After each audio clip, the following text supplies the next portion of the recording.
వెనుజులా అధ్యక్షుడు Nicholas మదురోను America మెరుపు దాడిలో బంధించటం ప్రపంచ దేశాలను దిగ్భ్రాంతికి గురిచేసింది. ఈ పరిణామం రష్యా అమెరికా సంబంధాలపైన అలాగే రష్యా అధ్యక్షుడు వ్లాదిమిర్ పుతిన్ భవిష్యత్తుపైన చర్చలకు దారితీసింది.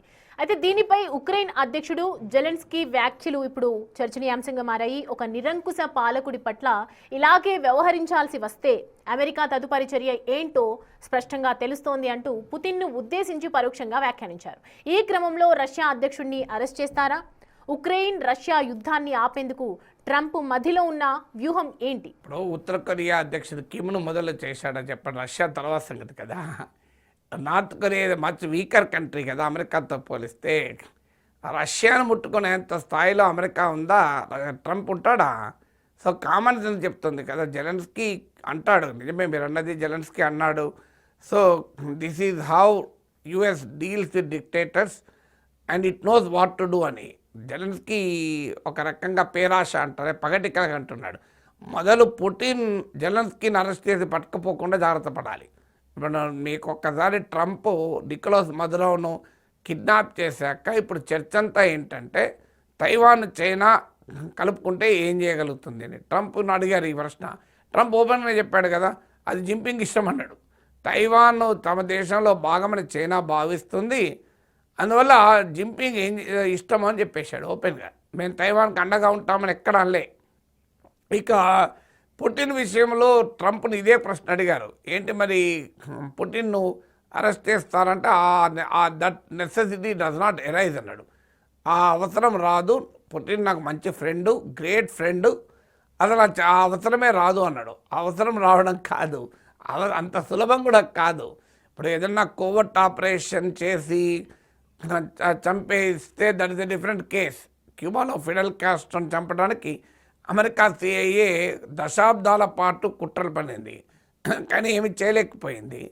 సో అది వేరు. పుటిన్ చచ్చిపోతాడని చెప్పి మొదటి నుంచి వెస్ట్రన్ ప్రపంచం చెప్తూ వచ్చింది, కానీ పుటిన్ ఏం చావలేదు, కొడుతున్నాడు. అందువల్ల పుటిన్ అరెస్ట్ చేయాలంటే రష్యా ఇది వెరీ లార్జ్ ఎకానమీ. మీకు వెనిజులా అంటే చిన్న దేశం కాదు. రష్యా ప్రపంచంలో one of the major oil supplier. So మీకు రష్యా ఇది మేజర్ ఎనర్జీ సప్లయర్.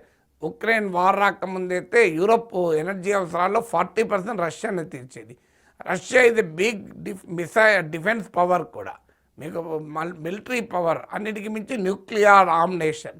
మీకు ప్రపంచంలో అమెరికా తర్వాత అత్యధిక అణ్వాయుధాలు రష్యా వద్ద ఉన్నాయి. రష్యాకు చైనాకు బలమైన మైత్రి ఉంది. మీకు వెనిజులాపై దాడి చేస్తే చైనా రియాక్షన్కు రష్యాపై దాడి చేస్తే చైనా రియాక్షన్ వేరే ఉంటుంది. ఒక్కసారి రష్యా పైన దాడి చేస్తే జింపింగ్ చైనా అంగీకరిస్తుందా? ఎందుకంటే నెక్స్ట్ టార్గెట్ చైనానే అవుతుంది కదా. తమ పొలిమేర తమ దాకా వచ్చేదాకా ఆగుతారా? అందువల్ల అది ప్రాక్టికల్గా జరిగే పని కాదు. నేను అందుకే ఉదాహరణ చెప్పాను.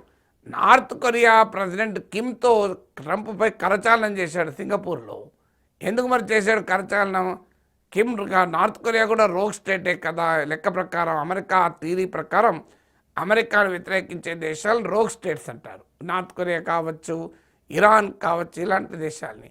మరి రోగ్ కంట్రీ అయినా కిమ్ను ఏమీ అనడం లేదు. కిమ్ విషయంలో కిమ్ అనుకుంటా ఉన్నాడు కదా ట్రంప్. సింగపూర్కి వెళ్ళి ప్రత్యేకంగా కరచాలనం చేశారు.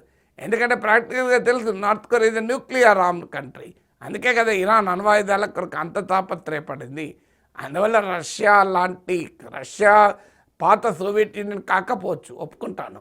ఎందుకంటే రష్యా ఇండియన్ ఎకానమీ అంత పెద్దది కూడా కాదు. ఇప్పుడు 11th లార్జెస్ట్ ఎకానమీ అనేది 4th లార్జెస్ట్ ఎకానమీ అయితే.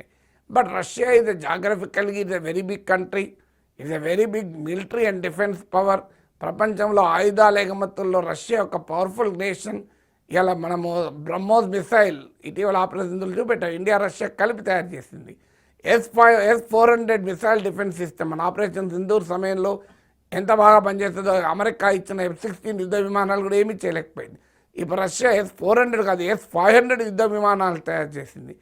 ఆఖరికి మీకు న్యూక్లియర్ పవర్డ్ ఫైటర్ జెట్లను కూడా తయారు చేస్తుంది. అందువల్ల మీకు ఈవెన్ అమెరికాను యూరోప్ను కూడా టార్గెట్ చేయగలిగే మిసైల్స్ను మీకు రష్యా తయారు చేస్తుంది. సో అందువల్ల రష్యాకు ఉన్నటువంటి మిలిటరీ క్లౌడ్ కానీ ఎకనామిక్ ఎఫెక్ట్ కానీ అసలు పోలికే లేదు. అందువల్ల జెలెన్స్కీ ఏదో పగటికలగా అంటున్నాడు, కానీ మొదలు జెలెన్స్కీ ట్రంప్ను కోరేది ఏంటంటే పుటిన్ అరెస్ట్ చేయడం కాదు, నన్ను పుటిన్ కిడ్నాప్ చేయకుండా కాపాడు అని జెలెన్స్కీ చెప్పుకుంటే ఏమైనా ఉపయోగం?